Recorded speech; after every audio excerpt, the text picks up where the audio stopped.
కూటమి మేనిఫెస్టోలో నాయి బ్రాహ్మణులకు ప్రాధాన్యత కల్పించడం పట్ల ఆ సామాజిక వర్గానికి చెందిన టీడీపీ రాజమండ్రి పార్లమెంట్ కమిటీ అధికార ప్రతినిధి దాస్యం ప్రసాద్, టీడీపీ నాయి బ్రాహ్మణ సాధికారిక సమితి నగర అధ్యక్షులు అలజంగి దేవుడు, తెలుగు యువత నగర కమిటీ కార్యనిర్వాహక కార్యదర్శి కందికొండ అనంత హర్షం వ్యక్తం చేశారు.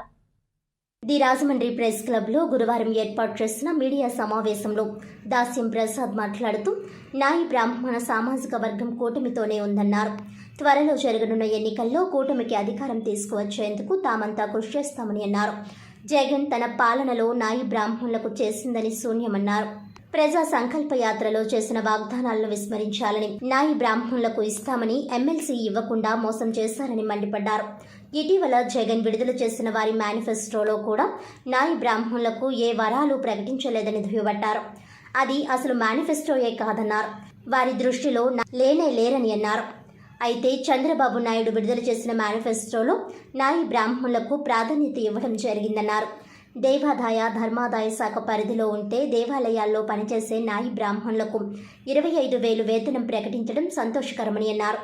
అలాగే 200 యూనిట్ల వరకు విద్యుత్ బిల్లు ఉచితంగా ప్రకటించడం ఆనందంగా ఉందన్నారు.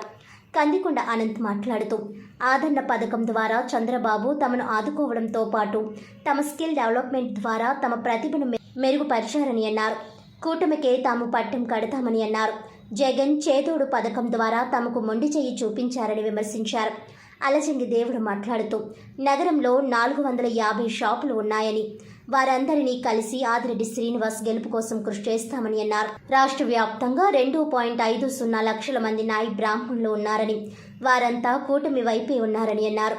మీడియా సమావేశంలో తెలుగు యువత నగర కమిటీ కార్యదర్శి తాడి దుర్గా ప్రసాద్, నాయి బ్రాహ్మణ సాధికారపు సమితి రాష్ట్ర సభ్యులు కోటిపల్లి చంద్రశేఖర్, నాయి బ్రాహ్మణ సాధికారిక సమితి జిల్లా సభ్యులు పెండ్యాల నాగేశ్వరరావు, కొర్రపల్లి నాగేశ్వరరావు, బలగం కిరణ్, తెలుగుదేశం పార్టీ నాయి బ్రాహ్మణ సీనియర్ నాయకులు జామి వరప్రసాద్, పాలవలస లోకేష్, పెండ్యాల మహేష్ కుమార్, నాయి బ్రాహ్మణ సాధికారిక సమితి రూరల్ అధ్యక్షులు పాతర్లపల్లి సురేష్, ప్రధాన కార్యదర్శి రాము, నాయి బ్రాహ్మణులు పాల్గొన్నారు.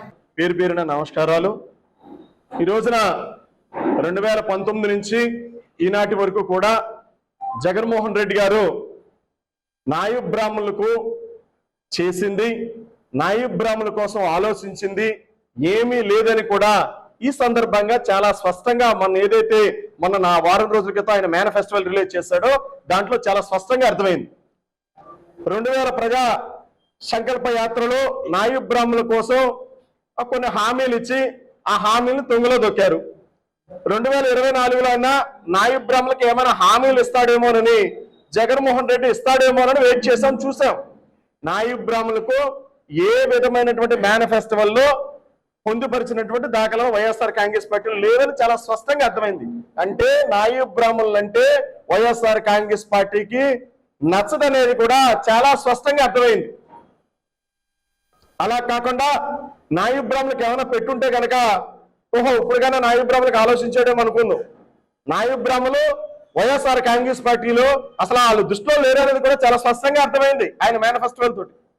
తెలుగుదేశం పార్టీ, జనసేన, బీజేపీ ఉమ్మడి మేనిఫెస్టోలోని బడుగు బలహీన వర్గాలు అన్నిటితో పాటు నాయి బ్రాహ్మణులకు కూడా సముచిత స్థానం కల్పించాలి, వాళ్ళకి కూడా ఆర్థికంగా సామాజికంగా వాళ్ళు బలపరచాలి వాళ్ళని అనేటువంటి సంకల్పంతో నాయి బ్రాహ్మణులు కూడా ఈ ఉమ్మడి మేనిఫెస్టోలోని నాయి బ్రాహ్మణులకు కూడా ఒక అవకాశం కల్పించారు. దానికి ముందుగా నారా చంద్రబాబు నాయుడు గారికి, బీజేపీ వారికి, జనసేన పవన్ కళ్యాణ్ గారికి కూడా చేతులు జోడించి నాయి బ్రాహ్మణుల తరఫున కృతజ్ఞతలు తెలియజేస్తా ఉన్నాం. టీడీపీ ప్రభుత్వం, జనసేన, బీజేపీ గవర్నమెంట్ రాబోతుంది. ఆ ఉమ్మడి మేనిఫెస్టోలో మా నాయి బ్రాహ్మణులకు 5 రూపాయలు జీతపత్రం ఉన్న వాళ్ళకి ఈ రోజున 25 రూపాయలు జీతాలు ఇవ్వడానికి టీడీపీ గవర్నమెంట్ దాన్ని ఆమోదించింది. అలాగే కరెంటు బిల్లు 200 యూనిట్లు, అంటే 200 యూనిట్లు కూడా ఇవ్వడం వల్ల నాయకులు పొలవుతూ చేసుకున్న షాపులకి ఈ రోజు 10 రూపాయలు యూనిట్కి 15 రూపాయలు పడుతుంది. అది 200 యూనిట్లు తగ్గించడం వల్ల కరెంటు బిల్లు తగ్గుతుంది, వాళ్ళ జీవనోపాధి బాగా పెరుగుతుందని చెప్పి మా నాయ బ్రాహ్మణులు కూడా టీడీపీని అధికారంలో తీసుకురావడానికి కృషి చేస్తున్నాం. అలాగే ఆదిలో వార్తి గారిని ఇక్కడ అఖండ మెజార్టీతో గెలిపించడం కూడా మేము కృషి చేస్తూ, అలాగే మా నాయి బ్రాహ్మణులు ఎప్పుడు కూడా సహకారం అందించడం తెలుగుదేశానికి ఎప్పుడు కృషి చేయాలని ఆ సంకల్పంతోనే మేము తెలుగుదేశానికి పనిచేస్తాం.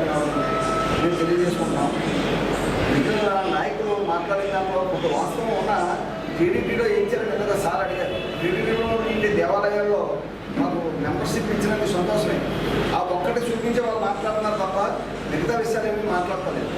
ఇప్పుడు మా పెద్దలు చెప్పినట్టుగా మిగతా విషయాల్లో దేంట్లో కూడా మాకు ఈ ప్రభుత్వం నుంచి ఏ సహకారం అందలేదని మేము చెప్పడం జరుగుతుంది.